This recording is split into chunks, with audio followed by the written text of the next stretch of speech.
हमारे वक्त में तो ये था कि अगर आप एक में फेल हुए तो सब में फेल, सारे सब गए भाई।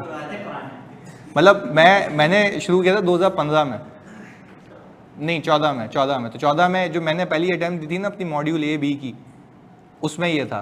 तो मैं तो खैर निकल ही गया था, अल्लाह का शुक्र है, पर वो डर और खौफ होता था। तो तुम्हारी पीआरसी की स्कीम कब आई है एएफसी की? 2017 से 16 से। एएफसी 17 से 16 से आया है। मुझे 6.5 साल लगे, 6.5 ईयर्स एग्जैक्ट पूरा। नहीं अटैम्प्ट लगा था, यानी मेरा BMBS का पेपर है वो रुका था, तो मैंने अगली बार 5 दिए थे, तो 5 के 5 निकल गए थे, कैफ के 5, तो वो तुक्का था, निकल गए। यार यू कैन से कि मेहनत होती है, आप टारगेटेड जाते हैं, जब आप पे प्रेशर होता है, जिम्मेदारी होती है, तो आप कर लेते हैं। पर अगर आप ये बोलेंगे भाई सुबह उठा नहीं जाता, हमसे मर जाते हैं, तो बस ये नहीं होगा तुम लोगों से।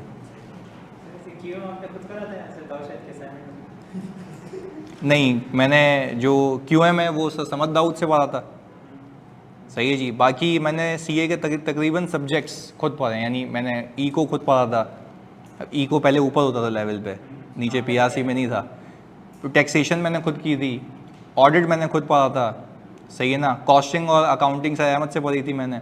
फिर CA फाइनल में जब आया तो CA फाइनल का टैक्स, ऑडिट और ये खुद पढ़े थे मैंने, BM खुद पढ़ा था मैंने, और MS 1-2 खुद पढ़ा था मैंने। पैसे नहीं होते थे मेरे पास इसलिए।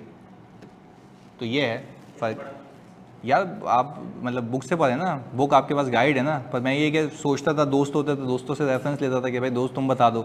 खुद पढ़ के जब समझा तो फिर एक हुनर आ गया पढ़ाने का कि भाई IFRS में जो लिखा हुआ है, और फिर अब मैं IFRS सिंडेक्स का पार्ट हूँ, जिसमें इंटरप्रिटेशंस होती हैं IFRS की कि इसका मतलब क्या है, ये कैसे लेके जाएंगे, कहीं फंसती है कंपनी, तो ये सारी चीज़ें एडवाइस होती है बेसिकली कि आप जब कंपनी आती है आपके पास, बोली ये करने जा रहे हैं, तो इसकी अकाउंटिंग कैसे होगी, तो इस एडवाइस के कोई मिलियनों रुपीज़ होते हैं। तो ये सारी चीज़ें हैं। तो खैर जब आप मेहनत करते हैं तो देयर इज सम आउटकम, तो आपको मिल जाता है, सही है। तो अगेन मैं ये कहता हूँ कि आप समझ के करें चीज़ें। पैटर्न है, आप शायद सहमत की भी बात सुनी थी मैंने, वो कह रहे थे तुम लोगों को कि रट्टा नहीं लगाना किसी चीज़ का, समझ लेना कि भाई इस चीज़ का मकसद मतलब ये है। तो ऐसे हम समझ रहे हैं ना कि भाई PNL में क्या चीज़ जा रही है। अब एक अदर अप्रोच है कैश फ्लो पढ़ाने की। मैं बोलूँगी ये स्टेटमेंट इसमें ये फेंक देना, इसमें ये नहीं है, यहाँ से फिगर निकलेगी। मैं कह सकता था कि भाई यहाँ पे कैरिंग अमाउंट डाल देना, पर कैरिंग अमाउंट क्यों डाल देना, ऊपर सिखाया कि डेप्रिशिएट होने के बाद की वैल्यू है। क्लास प्रैक्टिस सब कुछ 5 मंथ्स में हो सकता है, बिल्कुल ऐसा ही है।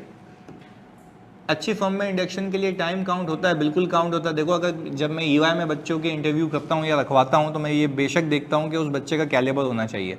एक बच्चा जो फर्स्ट अटेम्प्ट में आया है और एक बच्चा जो धक्के खा के आया है, कौन डिजर्व करता है? फर्स्ट अटेम्प्ट वाला लॉजिकली डिजर्व करता है। अब जो भी हालात वाक़यात हों, मेरे फादर नहीं थे तो इसका मतलब ये थोड़ी ना कि मैंने अपनी ज़िंदगी में एक्सक्यूज़ बना लिया कि मेरे फादर नहीं है। मैंने मेहनत की, मैंने पढ़ाई की। मैं एक जगह पे काम करता था, 3 बिजनेस सोल्यूशन। तो वहाँ पे बॉस मुझे अपने घर वालों की टिकट्स लेने भी भेजता था। तो मैं स्टेशन पे बैठता था तो वहाँ पे भी किताबें खोल के बैठता था। मुझे शोर में पढ़ने की आदत थी। मैं जैसे लाइब्रेरी में चुपचाप नहीं पढ़ सकता, मुझे चाहिए शोर आगे पीछे। मेरा फोकस होता है कि भाई काम है, तो वो आदत वहाँ से बनी थी। तो कभी भी ज़िंदगी में एक्सक्यूज़ को लेके नहीं आना कि ये है। आज मैं तुम्हें बता देता हूँ, चलो तुम दुआ भी करना। मेरा बेटा हॉस्पिटलाइज है, वो उसको क्या बोलते हैं, एक वायरल इन्फेक्शन हुआ था गले में, तो बुखार ज़्यादा हो गया था। तो दैट मीन्स कि मैं एक्सक्यूज़ दे के क्लास ले नहीं आऊँ, वो मेरी चीज़ है ना कि भाई मैंने मैनेज करना। मैं बैठ के भी क्या कर लूँगा वहाँ पे, दुआ करूँगा ना उसके लिए। तो मैं सोचता हूँ कि भाई कल किसी के लिए अच्छा करो तो आपके साथ अच्छा हो जाता है। तो ये तो कभी भी एक्सक्यूज़ नहीं होते ज़िंदगी में, बात आ रही है समझ। तो ये एक्सक्यूज़ नहीं होना चाहिए कि मेरा रोज़ा है। भाई है तो क्या एहसान किया है? एहसान तो नहीं किया ना। तुम किसके लिए रखे रोज़ा? खुदा के लिए। उस पर तो कोई एहसान नहीं कर सकता ना। तो तुमने रोज़ा रखा है, तुम चीज़ें उनके लिए कर रहे हो। तो ये अब मैंने बच्चों को देखता हूँ, मेरी तो टीम है नीचे 70 लोगों की EY में, तो 70% इन अ वाइल मैं एक एक को कॉल करके बोलता हूँ कि भाई किधर सर रोज़ा छुट्टी कर लूँ। मैं किस बात की छुट्टी, किसकी छुट्टी है? मैं आज भी 4 घंटे सोता हूँ। तो मैं तो मतलब अल्लाह ने मुझे सक्सेस दे दी ना, तो मैं बोलूँ कि भाई नहीं अब बस, मैं चाहूँ दुबई जा सकता हूँ, मैं चाहूँ US जा सकता हूँ, तो मैं नहीं जाता ना। मेरी अपनी विलिंग्स हैं, मेरी चीज़ें हैं, मेरी जिम्मेदारियाँ हैं। तो ये तुम सबको सिखा रहा हूँ आज की क्लास में कि दिमाग चलाना है और ऑनेस्ट चाहिए। अपने आप से ऑनेस्ट हो गए ना, अपने प्रोफेशन से, अपनी चीज़, अपने प्रोफेशन को भी साइड में डालो। जो चीज़ कर रहे हो उसमें ऑनेस्ट हो जाओ, अल्लाह तुम्हें कामयाब कर देगा। सही जी। तो आज के बाद what do you mean by honesty, क्या होती है ऑनेस्टी? घर वालों से ऑनेस्टी है, काम से? काम से। मैं सिर्फ ये सोचता हूँ जब निकलता हूँ घर से कि अगर मैंने पढ़ाने में इतनी सी भी कोताही की ना और एक बच्चा फेल हुआ, अल्लाह मुझे ऊपर कभी माफ़ नहीं करेगा। मैं जो काम कर रहा हूँ ऑडिट, उसमें अगर मैंने गलत ओपिनियन दे दिया, उसको अगर नुकसान हुआ तो मिलियंस का नुकसान होगा, तो अल्लाह उसके लिए मुझे माफ़ नहीं करेगा। तो उसमें आपने 100% एक्यूरेसी, आप अपने लेवल पे क्या करेंगे कि आप पे फैमिली ने ट्रस्ट किया हुआ है, तो फैमिली का ट्रस्ट आप ब्रीच नहीं करेंगे। और वो कैसे नहीं करेंगे? जब आप अपने काम में क्या दिखाएंगे? ऑनेस्टी। आप सिर्फ ये देखो, अपने आप से सोते हुए सवाल पूछो, पूरे दिन में क्या किया मैंने जो मैं किसी बंदे जैसा बनना चाहता हूँ। मेरी आज भी एक यू कैन से कि एक लस्ट है कि मुझे इससे भी बड़ा आदमी बनना है। इसलिए नहीं, मैं तो जीता ही नहीं हूँ ना कुछ, मतलब जीना क्या है ना सेंस के मेरे दोस्त हैं, मैं उनके साथ भी आउटिंग करता हूँ, मैं बैठता हूँ रात को 2-2 बजे तक, पर 2 बजे तक बैठ के भी लैपटॉप पे काम ही कर रहा होता हूँ, शुगर भी चल रही होती है, शीशा भी पीता हूँ, सब करता हूँ, जिम भी जाता हूँ। बट समझने की बात यह है कि सब कुछ मैनेज करता हूँ। आपने भी सब कुछ मैनेज करना है। अभी मैं सुबह 7 बजे हॉस्पिटल में था, अपने बेटे से मिला, उससे खेला, फिर आया। तो मतलब मेरी ज़िंदगी भी ऐसे चल रही है ना। तो if you want to be successful you have to manage everything. Personality पे काम करो अपनी। अब जैसे मैं बच्चे को देखता हूँ ना, किसी भी बच्चे को, तो वो आता है मतलब बाल बिगड़े हुए, ये सारी चीज़ें, तो यार ऐसा नहीं होता। आप अपने प्रोफेशन को रिफ्लेक्ट कर दो। कोई जाओ ना तो बोलो भाई ये चार्टर्ड अकाउंटेंट्स हैं, बच्चे हैं, ये सीए कर रहे हैं।